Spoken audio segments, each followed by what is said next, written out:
Hi friends, Michelle here from Mission Folk. Excited to welcome you back to our second in our 4-series rhythm and moves sessions for our wee folk and their families.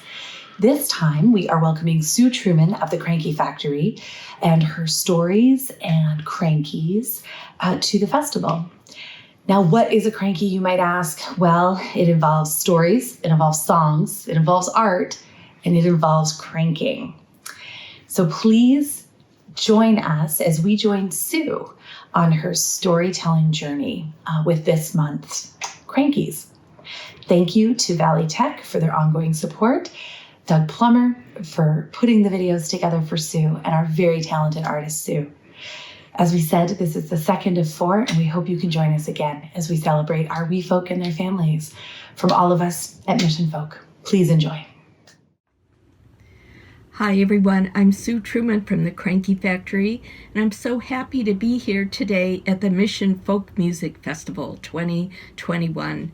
And I'm here to talk about crankies, and you might wonder, what is she talking about? Well, this is a cranky right here. It's an old storytelling machine from a couple hundred years ago, and they call them crankies because it has a crank on the top, and that's how it moves the picture along.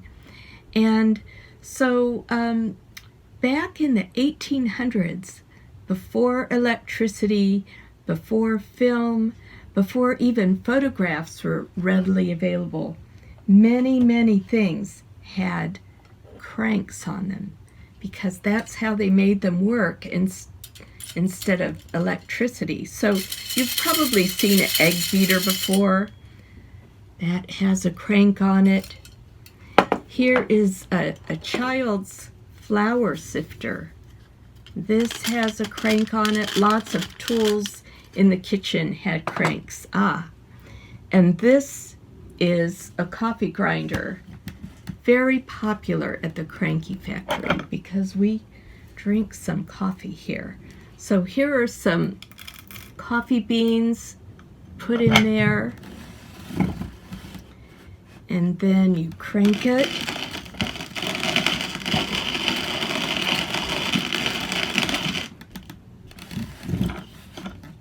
Take out this little drawer, and there's the ground coffee.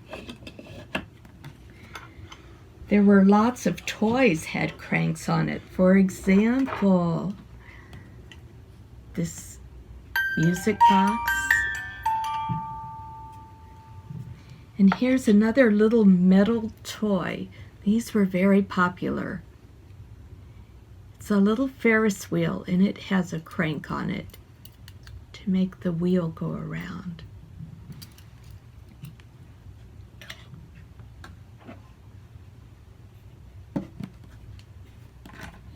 Here's a hand crank sewing machine. I love this.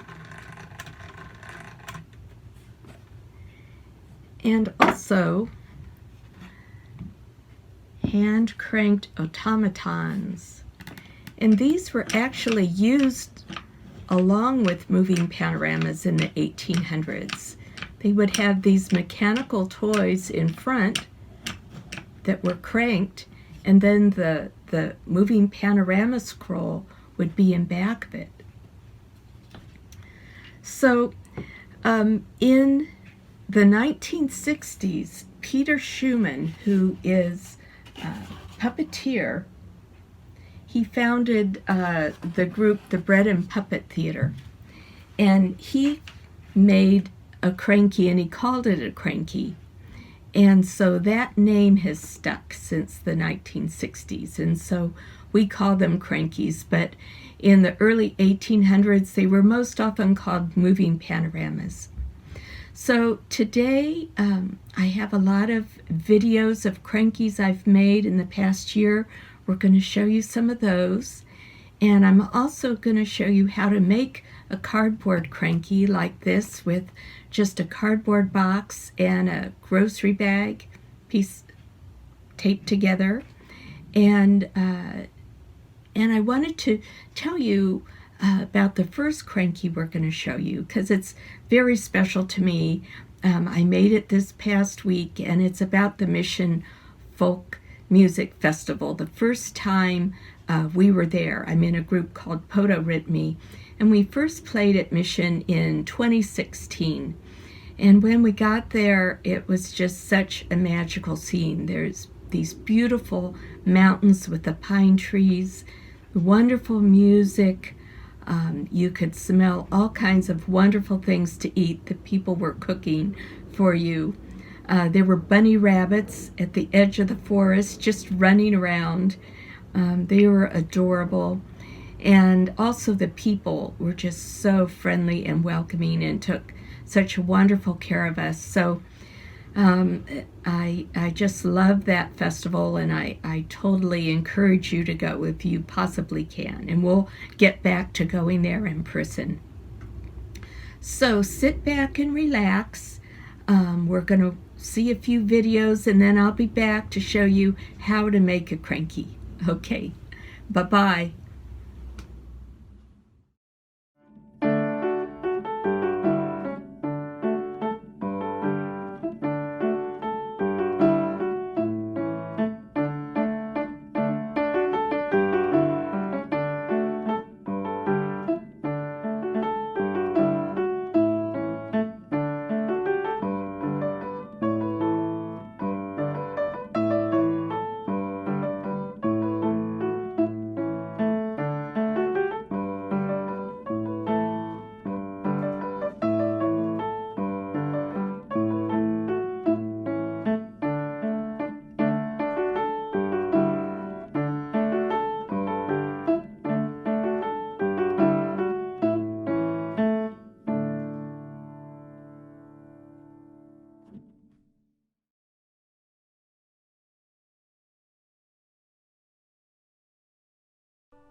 Hi everyone. Okay, we're at the Cranky Factory and I'm going to show you how to make a cardboard cranky. So you need 5 different things essentially. You need a box, a cardboard box, and this is a corrugated cardboard shipping box. Or here's some other ideas. You could use a little tea box, or you could use a matchbox,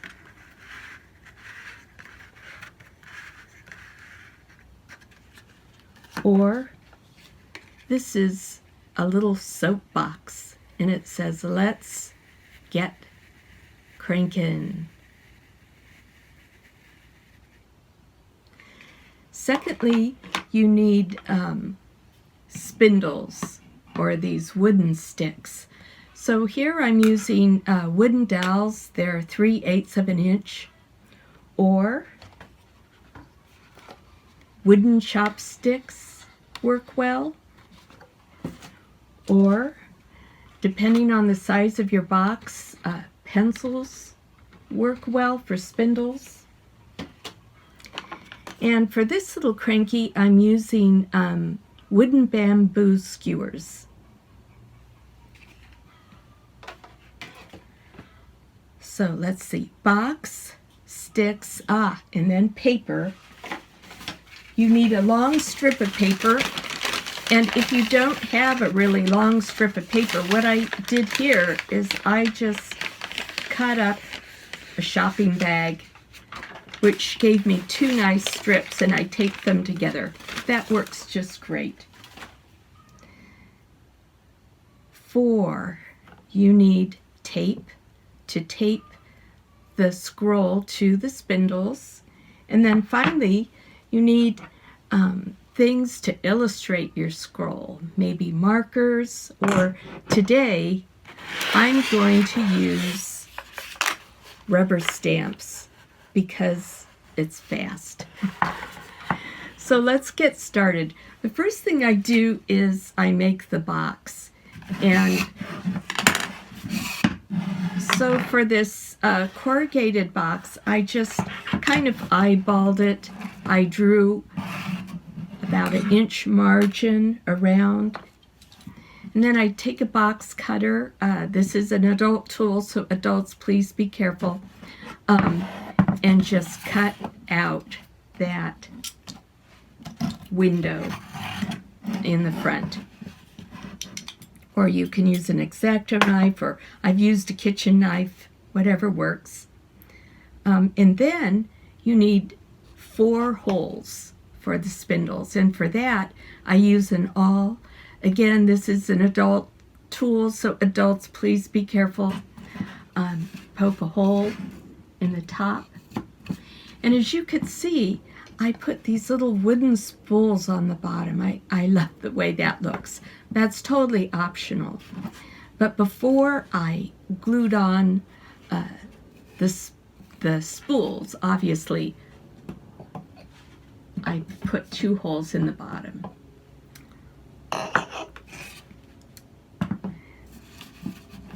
So let's get going on illustrating the scroll. So when I'm cutting the paper to go in the box, I make it fill up the box from top to bottom, but then I leave just a little tiny bit so that it's not rubbing up against the top or the bottom. You don't want friction there. And so my scroll says Mission Folk Music Festival. And I'm just going to illustrate those 4 little scenes. And you should leave about 4 or 6 inches at the beginning, because this part gets wrapped around the spindle, and leave about 4 or 6 inches at the end. Leave that blank. So, the first thing that I see when I went to the Mission Folk Festival is I saw that big log cabin there. So I'm going to put a log cabin here. And I saw those beautiful pine trees in the forest. The grounds there are totally surrounded with pine forest. It's just beautiful.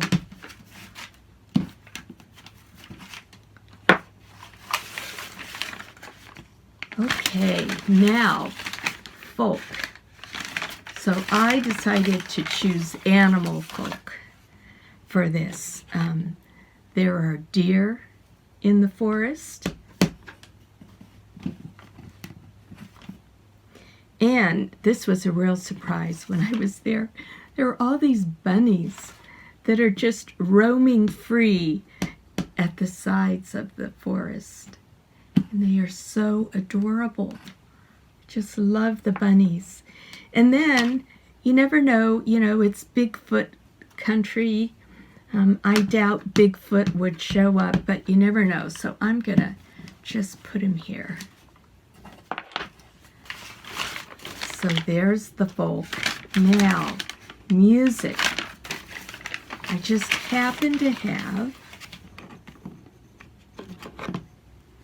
a banjo stamp.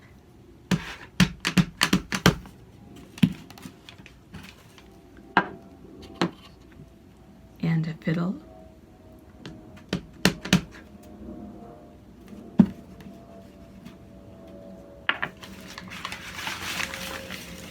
And then festival.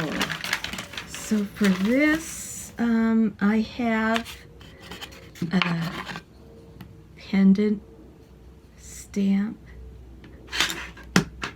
that looks kind of festive. And the stage is under a tent.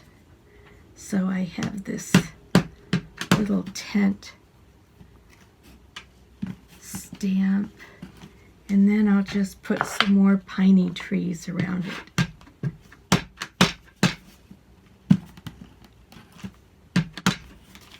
Okay, I'm done.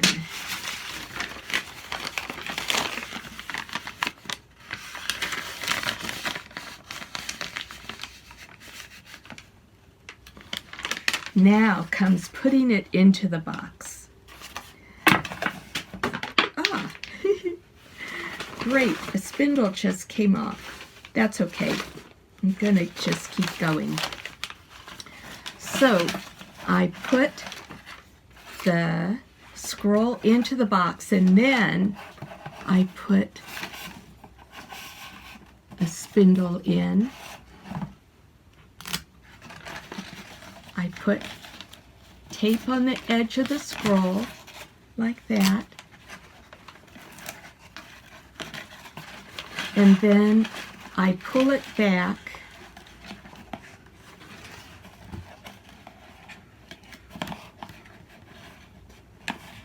and I press the tape on the spindle,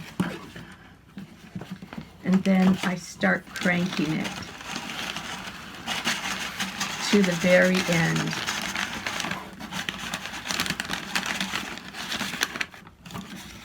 Okay. Then I put the other spindle through the holes.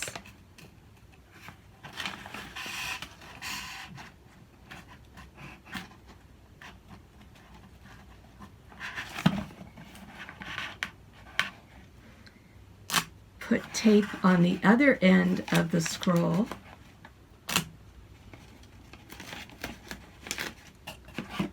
Just like that.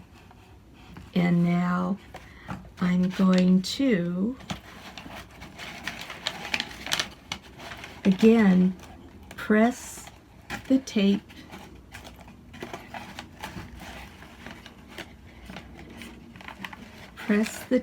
onto the stick like that.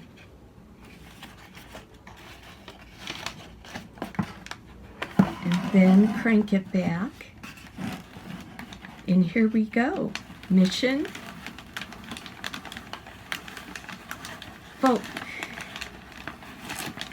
music festival. There you go. So I hope you have fun making a cranky. I have lots of great tutorials on the Cranky Factory website. So if you want more information and examples on how to make a cranky, please visit my website. Okay, let's watch some more cranky videos. Bye.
Okay, that's it. So I hope you enjoyed watching the Crankies, and I hope you will make a Cranky. Visit my website, thecrankyfactory.com, to get more ideas about how to make a Cranky. I want to thank my next door neighbor, Doug Plummer, who played piano on some of the films, and he helped me put all of these videos together. I also want to thank Michelle and Kathy from the Mission Folk Music Festival for their continued support. So take care, everyone. I look forward to seeing you at the next Mission Folk Music Festival in person. Okay, bye-bye.